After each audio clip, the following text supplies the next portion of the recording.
जो व्यक्ति समय का उत्तम उपयोग करना सीख लेता है वही व्यक्ति जीवन में सफलता प्राप्त कर पाता है। इसीलिए आज से ही आप भी समय का सदुपयोग करना सीख लें। सुप्रभात, मैं हूं प्रतिबिंब शर्मा। सबसे पहले नजर गतिविधियों पर। G20 देशों की संसदों के पीठासीन अधिकारियों के 13 अक्टूबर से शुरू हो रहे 9वें P20 संसदीय शिखर सम्मेलन में भाग लेने वाले सदस्य देशों और आमंत्रित देशों के पीठासीन अधिकारियों का नई दिल्ली पहुंचना शुरू। सांसदों ने भारतीय परंपरा से किया स्वागत।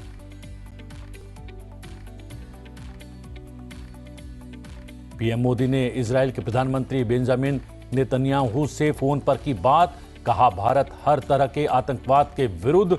बेंजामिन नेतन्याहू ने इजरायल में रह रहे भारतीयों की सुरक्षा का दिलाया भरोसा। राष्ट्रपति द्रौपदी मुर्मू आज से 2 दिन की जम्मू कश्मीर यात्रा पर। कश्मीर विश्वविद्यालय के 20वें दीक्षांत समारोह में होंगी शामिल। स्थानीय जनजातीय समूहों और महिला स्वयं सहायता समूहों से करेंगी संवाद। एशियन गेम्स के भारतीय दल से मिलकर प्रधानमंत्री मोदी ने किया सम्मानित। आने वाली खेल प्रतियोगिताओं के लिए खिलाड़ियों को हर संभव सहायता का दिलाया भरोसा। वनडे विश्व कप में आज भारत का मुकाबला अफगानिस्तान से। मंगलवार को हुए मुकाबलों में इंग्लैंड ने बांग्लादेश को 137 रनों से हराया। बड़े स्कोर वाले मैच में पाकिस्तान ने श्रीलंका को 6 विकेट से दी मात।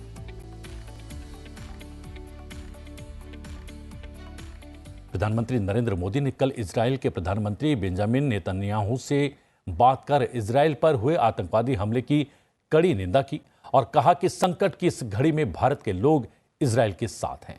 प्रधानमंत्री ने नेतन्याहू से फोन पर हुई बातचीत में कहा कि भारत आतंकवाद की स्पष्ट रूप से कड़ी निंदा करता है। उन्होंने इजरायल में आतंकवादी हमलों में मारे गए और घायल हुए लोगों के प्रति संवेदना व्यक्त की। प्रधानमंत्री ने इजरायल में भारतीय नागरिकों की सुरक्षा के मुद्दे पर भी बात की। नेतन्याहू ने भारतीय नागरिकों की सुरक्षा के बारे में उन्हें आश्वस्त किया। दोनों नेता निकट भविष्य में संपर्क बनाए रखने पर भी सहमत हुए। खिलाड़ी मैदान पर मेहनत करते हैं, सफलता हासिल करते हैं। सफलता की सुगंध से सबके चेहरे खिल जाते हैं। इस सफलता की तारीफ सब तरह से हो रही है। एशियाई खेलों में देश का परचम लहराने वाले खिलाड़ियों से प्रधानमंत्री नरेंद्र मोदी ने मुलाकात के दौरान ये बातें कही और उनकी तारीफ की।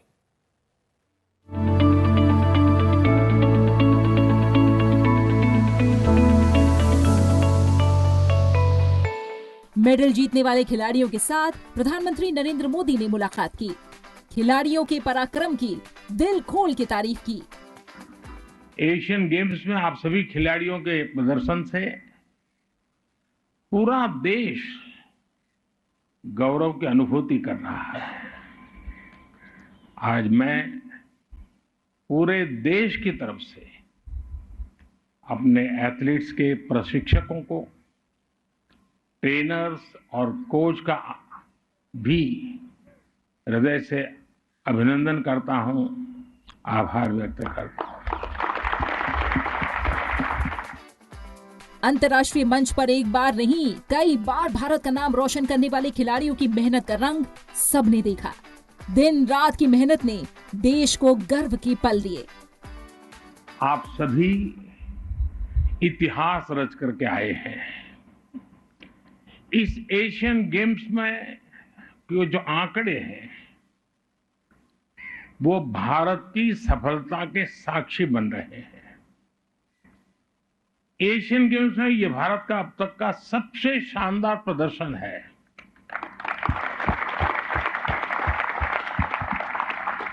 और व्यक्तिगत रूप से मुझे इस बात के लिए संतोष है कि हम सही दिशा में जा रहे हैं। एशियाई खेलों में महिला शक्ति ने अपनी ताकत दिखाई। आधी आबादी ने देश के लिए मेडल जीतने का सपना पूरा किया। आज जब आप सफल होकर आए हैं तो मुझे लगता है हमारी दिशा सही है।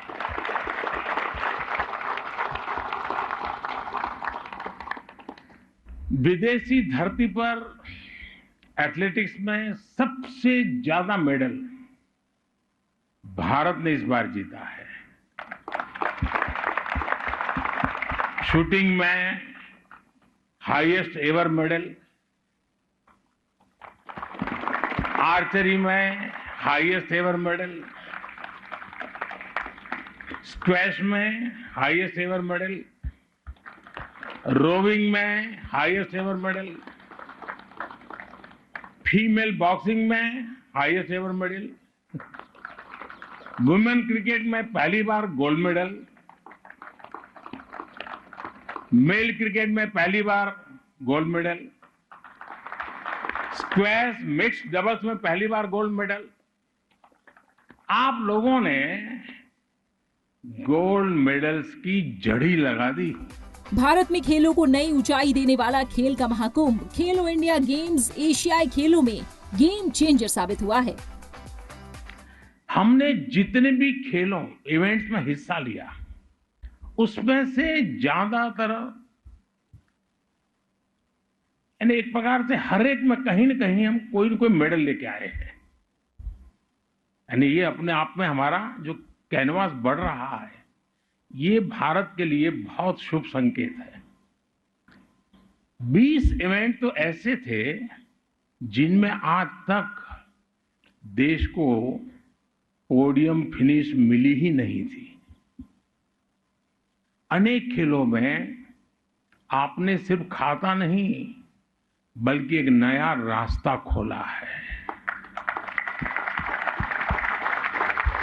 एक ऐसा रास्ता जो युवाओं की पूरी पीढ़ी को प्रेरित करेगा, एक ऐसा रास्ता जो अब एशियाई खेलों से आगे बढ़कर ओलंपिक्स के हमारे सफर को नया विश्वास देगा।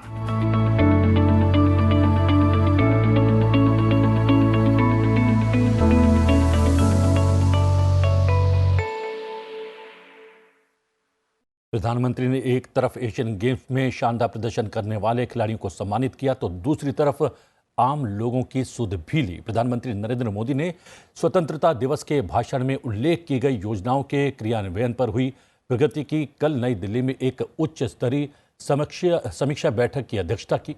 हम बता दें कि स्वतंत्रता दिवस के भाषण में प्रधानमंत्री ने 2 करोड़ लखपति दीदियां बनाने की बात कही थी। इसके तहत स्वयं सहायता समूह या आंगनबाड़ियों से जुड़ी 2 करोड़ महिलाओं को लखपति बनाया जाएगा। बैठक में प्रधानमंत्री ने इस लक्ष्य को प्राप्त करने के लिए योजनाबद्ध विभिन्न आजीविका हस्तक्षेपों का जायजा लिया। उन्होंने अपने भाषण में कृषि और इससे संबंधित क्षेत्रों के लिए 15,000 महिला स्वयं सहायता समूहों को ड्रोन से लैस करने की बात भी कही थी। उन्हें बैठक में महिला स्वयं सहायता समूह को प्रशिक्षण देने और इससे जुड़ी गतिविधियों की निगरानी से संबंधित योजनाओं की जानकारी दी गई। प्रधानमंत्री ने आम लोगों तक सस्ती दवाओं की पहुंच बढ़ाने के लिए देश में जन औषधि केंद्रों की संख्या मौजूदा 10,000 से बढ़ाकर 25,000 करने की नीति के क्रियान्वयन की भी समीक्षा की।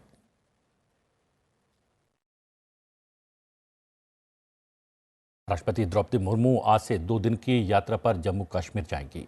यात्रा के पहले दिन राष्ट्रपति श्रीनगर में कश्मीर विश्वविद्यालय के 20वें दीक्षांत समारोह में शामिल होंगी।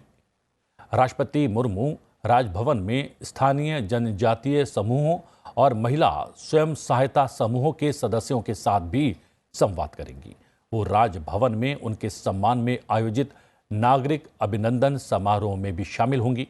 अपनी इस 2 दिवसीय यात्रा के दौरान राष्ट्रपति कल माता वैष्णो देवी भी जाएंगी, जहां वो पुनर्निर्मित पार्वती भवन और स्काई वॉक का उद्घाटन करेंगी।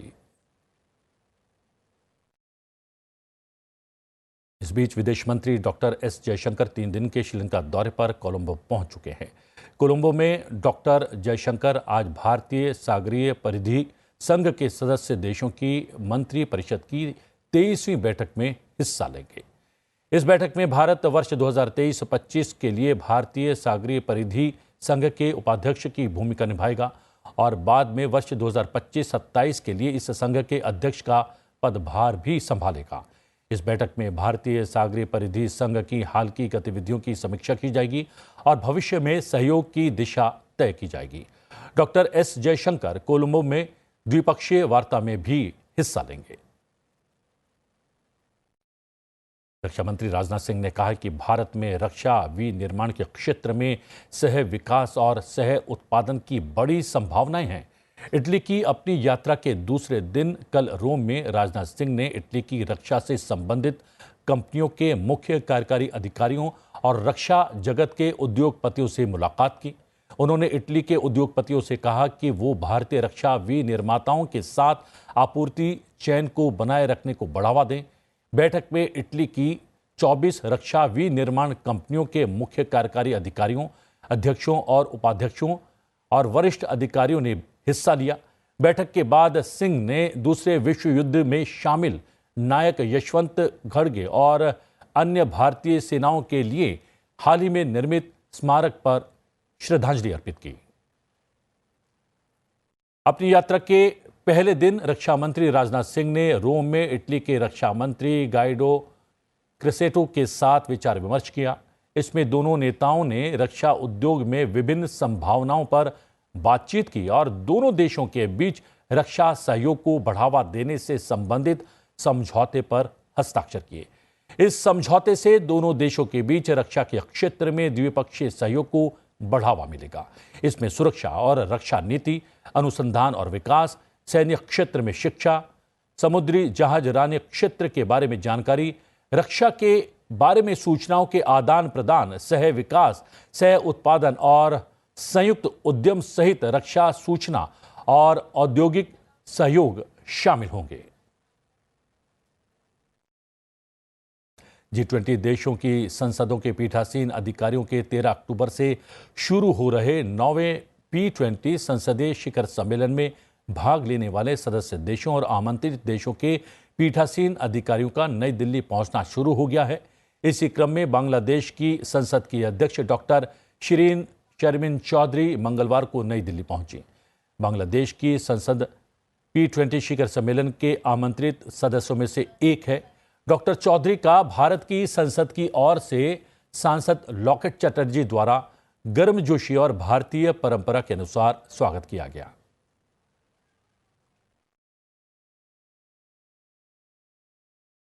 इसके अलावा ऑस्ट्रेलिया की सीनेट की प्रेसिडेंट सू लायंस और ऑस्ट्रेलिया के हाउस ऑफ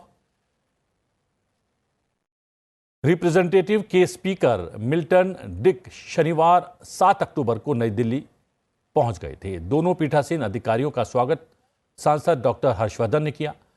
कोरिया गणराज्य, सऊदी अरब, इंडोनेशिया और यूनाइटेड किंगडम के प्रतिनिधि मंडल के सभी सदस्य आज पहुंचने वाले हैं।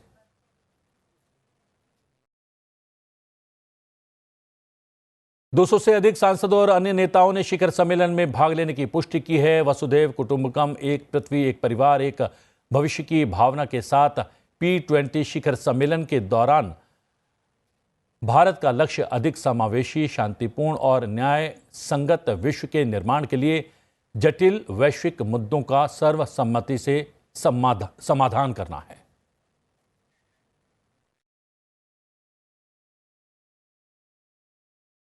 अब तक हम आपको संसद टीवी के विभिन्न कार्यक्रमों के माध्यम से G20 संसदीय अध्यक्षों के 9वें शिखर सम्मेलन के बारे में कई जानकारियां देते आए हैं। भारत की G20 अध्यक्षता में देश के 60 शहरों में 200 से ज्यादा बैठकें आयोजित की गई। आइए आपको बताते हैं गुजरात में इस दौरान क्या कुछ खास हुआ।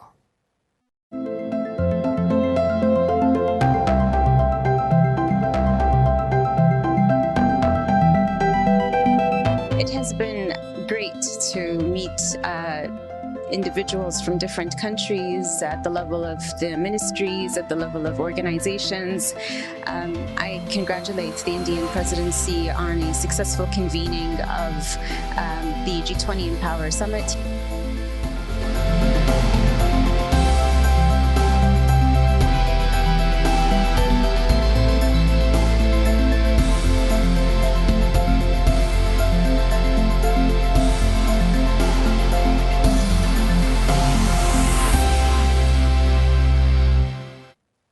G20 के अंतर्गत होने वाले संसदीय सम्मेलन P20 में शामिल देशों की संसदीय व्यवस्था के बारे में भी हम लगातार आपको जानकारी दे रहे हैं।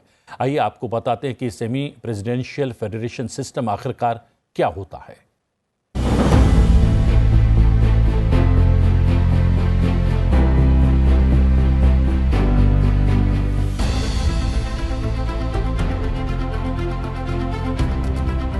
संसदीय महाकुंभ P20 में सम्मिलित देशों की सभ्यता, संस्कृति, जलवायु और पर्यावरण के लिहाज से तो अलग अलग है ही, इन देशों की संसदीय व्यवस्था भी अलग अलग है। P20 में सम्मिलित 19 देश और यूरोपियन यूनियन में लागू संसदीय व्यवस्था की बात की जाए तो कुल 2 देश ऐसे हैं जहां सेमी प्रेसिडेंशियल फेडरेशन है। सेमी प्रेसिडेंशियल सिस्टम यानी कि अर्ध राष्ट्रपति प्रणाली शासन वो गणतांत्रिक प्रणाली है जिसमें प्रेसिडेंशियल रिपब्लिक के साथ साथ पार्लियामेंट्री डेमोक्रेसी के तत्व भी होते हैं। इस सिस्टम में देश का प्रमुख राष्ट्रपति होता है और सरकार का प्रमुख प्रधानमंत्री होता है। राष्ट्रपति को जनता की ओर से चुने गए प्रतिनिधि सीधे चुनते हैं, वहीं प्रधानमंत्री को राष्ट्रपति चयनित करते हैं। P20 में शामिल देशों में रूस और फ्रांस 2 ऐसे देश हैं जहां यह सिस्टम यानी कि सेमी प्रेसिडेंशियल फेडरेशन लागू है। फ्रांस में सेमी प्रेसिडेंशियल फेडरेशन के अंतर्गत राष्ट्रपति विदेश नीति का नेतृत्व करता है और प्रधानमंत्री घरेलू नीति का नेतृत्व करता है। इस प्रकार की प्रणाली में कई बार राष्ट्रपति और प्रधानमंत्री अलग अलग पार्टियों के हो सकते हैं। इस प्रकार की स्थिति को फ्रांस में कोहेबिटेशन कहा जाता है। इसे एक देश की उन्नति के लिए बेहतर माना जाता है। वहीं रूस में भी सेमी प्रेसिडेंशियल फेडरेशन सिस्टम है।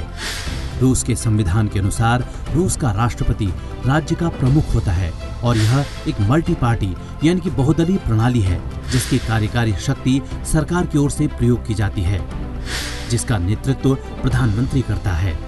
प्रधानमंत्री को संसद की मंजूरी के साथ राष्ट्रपति की ओर से नियुक्त किया जाता है।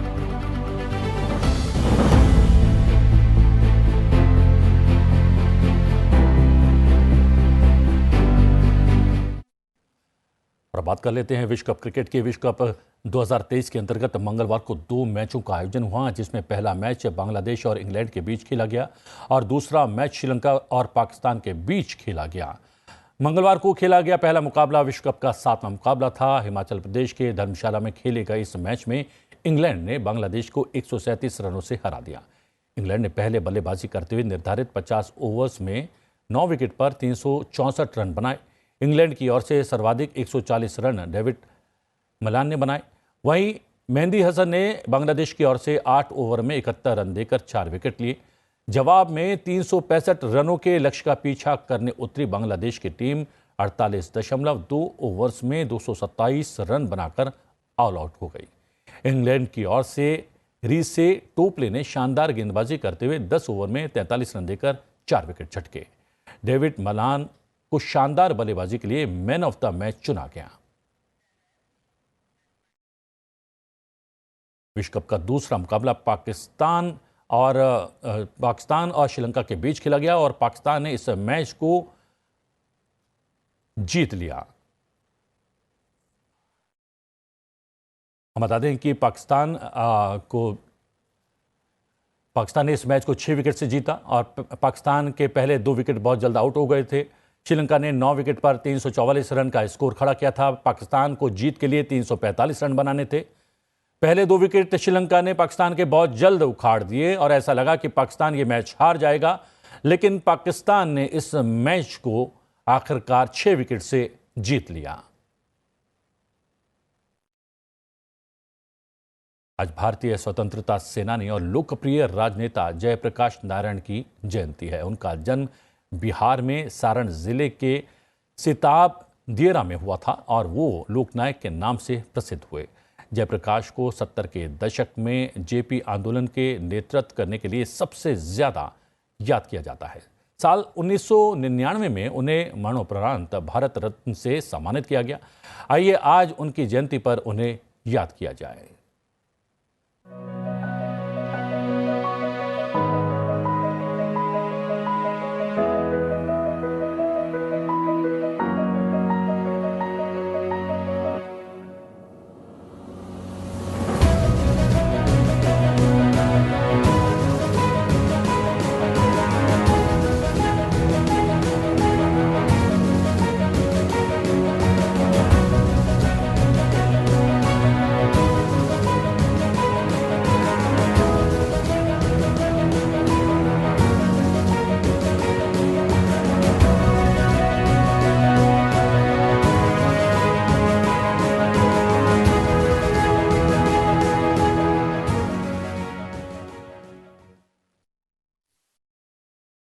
बात करते हैं आज के दिन से जुड़े इतिहास की और जानते हैं आज के दिन से जुड़ी मुख्य घटनाओं के बारे में।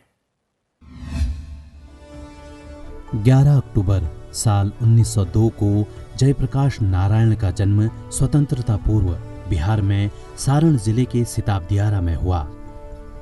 वो एक भारतीय स्वतंत्रता सेनानी और लोकप्रिय राजनेता थे। वो एक समाज सेवक थे जो लोकनायक के नाम से प्रसिद्ध हुए। अगस्त 1942 के भारत छोड़ो आंदोलन के दौरान उन्होंने आजादी की लड़ाई में सक्रिय भूमिका निभाई। जयप्रकाश को 70 के दशक में इंदिरा गांधी के विरुद्ध विपक्ष का नेतृत्व करने के लिए जाना जाता है। उस दौरान उन्होंने संपूर्ण क्रांति नामक आंदोलन चलाया। दिल्ली में स्थित लोकनायक जयप्रकाश अस्पताल उन्हीं की स्मृति में बनाया गया है। साल 1965 में उन्हें समाज सेवा के लिए रमन मैग्सेसे पुरस्कार से नवाजा गया और साल 1999 में उन्हें मरणोपरांत भारत रत्न से सम्मानित किया गया। 11 अक्टूबर साल 1916 को चंडिका दास अमृतराव देशमुख का जन्म महाराष्ट्र में हिंगोली जिले के कडोली में हुआ। वो एक प्रसिद्ध भारतीय समाजसेवी थे। वे नानाजी देशमुख के नाम से लोकप्रिय रहे। 60 वर्ष से अधिक आयु होने की वजह से उन्होंने 1977 में जनता पार्टी की सरकार में मंत्रिमंडल में शामिल होने से मना कर दिया। अटल जी के कार्यकाल में ही भारत सरकार ने उन्हें शिक्षा, स्वास्थ्य और ग्रामीण स्वावलंबन के क्षेत्र में अनुकरणीय योगदान के लिए साल 1999 में पद्म विभूषण से सम्मानित किया। साल 2019 में उन्हें मरणोपरांत भारत रत्न से नवाजा गया। हम आपको बता दें कि करोड़ों दिलों पर राज करने वाले सदी के महानायक अमिताभ बच्चन का आज जन्मदिन है। 5 दशक से ज्यादा के फिल्मी करियर में उन्होंने कई सुपरहिट फिल्में दी। पद्मश्री, पद्म भूषण और पद्म विभूषण से सम्मानित अमिताभ बच्चन को फिल्मों में उत्कृष्ट योगदान के लिए दादा साहब फाल्के पुरस्कार से भी नवाजा जा चुका है। आइए इस वीडियो के जरिए एक नजर डालते हैं महानायक के सफर को, लेकिन मुझे आज्ञा दीजिए। देखते रहिए सनसद टीवी। नमस्कार।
तू न थकेगा कभी, तू न मुड़ेगा कभी, तू न झुकेगा कभी। कर शपथ, कर शपथ, कर शपथ। अग्निपथ, अग्निपथ, अग्निपथ।